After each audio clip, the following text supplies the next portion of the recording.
గంటలకు కూడా press meet పెట్టి స్వయంగా రైట్ నాయుడు మీరు లైన్లోనే ఉండి ఒక్కసారి మనం సతీష్ దగ్గరికి కూడా వెళ్దాం. ప్రస్తుతం జీజీహెచ్ దగ్గర పరిస్థితి ఏంటి? సో పోస్ట్ మార్టం పూర్తయిందా? మృతదేహాలు అప్పగించబోతున్నారా? సో దీనికి సంబంధించినటువంటి ఉన్న అప్డేట్ ఏంటి సో అనేది కూడా ఒకసారి తెలుసుకుందాం. సో సతీష్, ఏంటి పోస్ట్ మార్టం కూడా పూర్తి చేశారా? ఇప్పటి వరకు ఎంతమంది గుర్తించడం జరిగింది? మృతదేహాలు వారికి అప్పగించారా? మిగిలినటువంటి వారి పరిస్థితి ఏంటి? దానికి సంబంధించిన ప్రాసెస్ ఎక్కడి వరకు వచ్చింది?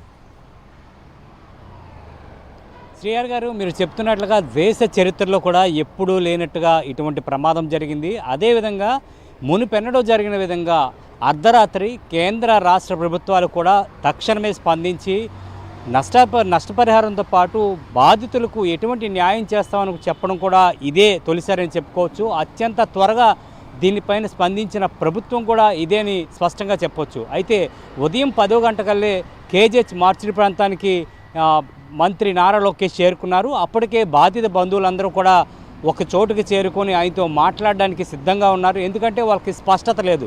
ప్రభుత్వం నుంచి ఏం చేస్తారు, తమకు ఏమి లభిస్తుంది, అసలు ప్రభుత్వం ఎటువంటి స్పష్టత ఇస్తుంది అనేది వారికి ఎటువంటి సరైన సమాచారం లేదు. దానికి తోడు ఆయన ముందుగా మొత్తం అందరి బాధితులు ఎవరైతే 8 మంది చనిపోయారో 8 మందిలో 7 చెందిన వారు మాత్రమే అక్కడ సమయానికి చేరుకున్న వారందరూ కూడా ఉన్నారు. ఎవరైతే మనం బీహార్కి చెందిన వ్యక్తి ఉన్నారో అతను మాత్రం అతని కుటుంబ సభ్యులు కూడా అందుబాటులో లేరు. కాబట్టి 7 సంబంధించిన వీరంతా కూడా ఒక చోటుకి చేరుకొని ఉండడంతో వారితో మాట్లాడారు. మంత్రి నారా లోకేష్తో పాటు హోంమంత్రి, అదేవిధంగా కేంద్ర మంత్రి భూపతిరాజ్ శ్రీనివాస్ కూడా వారితో మాట్లాడడం జరిగింది. అయితే మొదటగా నారా లోకేష్ వాళ్ళతో వారి యొక్క సమస్యల్ని, అదేవిధంగా కుటుంబానికి ఏ విధంగా తమ ఆదుకోవాలనే నేపథ్యంలో ఆయన మాటలు వింటుంటే ఒక్కసారిగా కార్మిక సంఘాలందరూ కూడా వెనుక నుంచి తమకు ₹1 డిమాండ్ చేస్తూ, అదేవిధంగా ఈ అక్కడ ఆ యొక్క సమస్యకి ఎటువంటి రిలేటెడ్ లేని అంశాన్ని, స్టీల్ ప్లాంట్లో సమస్యలు కావచ్చు, గత కొంతకాలంగా ఇటువంటి సమస్యలు తలెత్తున్నాయి, దీనిపైన చెప్తున్నా కూడా పట్టించుకోవట్లేదు అంటూ కార్మిక సంఘాల నేతలు ఒక్కసారిగా గట్టిగా ఆందోళన చేయడంతో ఒక్కసారిగా నారా లోకేష్ దానిపైన స్పందించారు. ఆయన చెప్పిందల్లా ఒకటే, ఇది పద్ధతి కాదు, మీతో మాట్లాడే అవకాశం ఇస్తాను, మనం దీనిపైన సపరేట్గా కూర్చొని మాట్లాడదాం, రాజకీయాలు చేయడానికి ఇది ఒక వేదిక కాదనేది ఆయన స్పష్టంగా చెప్పారు. అయినప్పుడు కూడా వినకపోవడంతో ఆయన ఘాటుగా స్పందించారు. వారికి నేను ప్రభుత్వం ఏదైతే అండగా ఉంటుందో మేము అండగా ఉంటాం, జీవితాంతం వారి కుటుంబానికి కూడా మేము భరోసాగా ఉంటాం, అంతేకాదు ఇక్కడితో మేము చేయలు దులుపుకోవడానికి రాలేదు, హుటాహుటీనా మీకన్నా ఎక్కువ బాధ ఉండడంతో మాకు మాట్లాడే ఇప్పుడు అధికారం ఉంది, కుటుంబానికి కూడా దగ్గరయ్యే అవకాశం కూడా ఉంది, కాబట్టి వాళ్ళని ఓదార్చాలి, కుటుంబానికి పోయిన మనిషిని తేలేం కాబట్టి వాళ్ళు మన ఆత్మస్థైర్యాన్ని నింపాలి, అందుకే నేను వచ్చాను.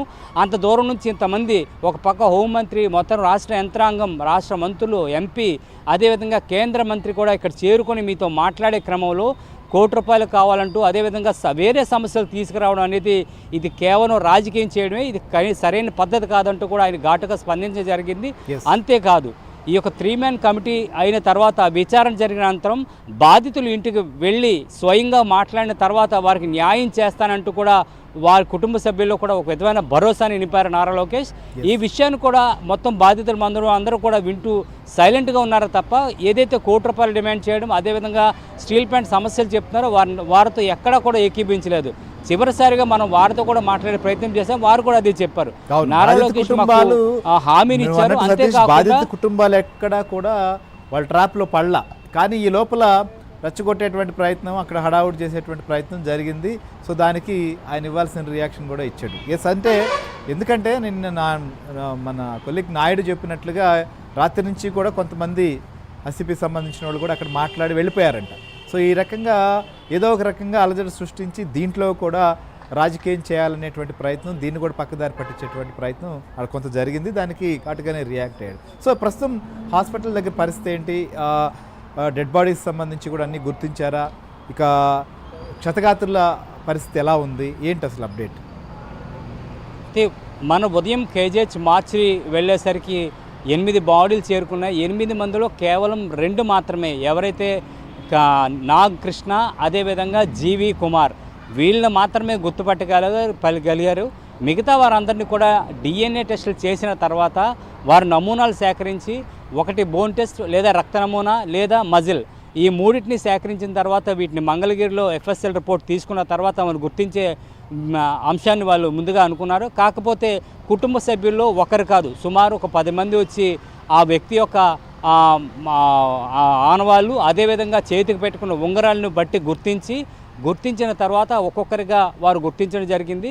కానీ అత్యంత త్వరగా, చాలా వేగంగా ఒక్కొక్కరి పోస్టుమార్టం చేసిన తర్వాత వెంటనే ఏదైతే ప్రభుత్వ వాహనాలు ఏర్పాటు చేశారో, సిద్ధంగా ఉంచారో, వాటి ద్వారా 3 గంటలకల్లా సుమారు 7 డెడ్ బాడీలను కూడా ఇంటికి తరలించడం జరిగింది. అక్కడికి వచ్చిన వారంతా బంధువులు కూడా ఎవరు కూడా అధైర్యపడకుండా, అదేవిధంగా వారికి ఎటువంటి సదుపాయాలు లేకుండా ముందస్తుగానే ఏర్పాట్లు చేశారు.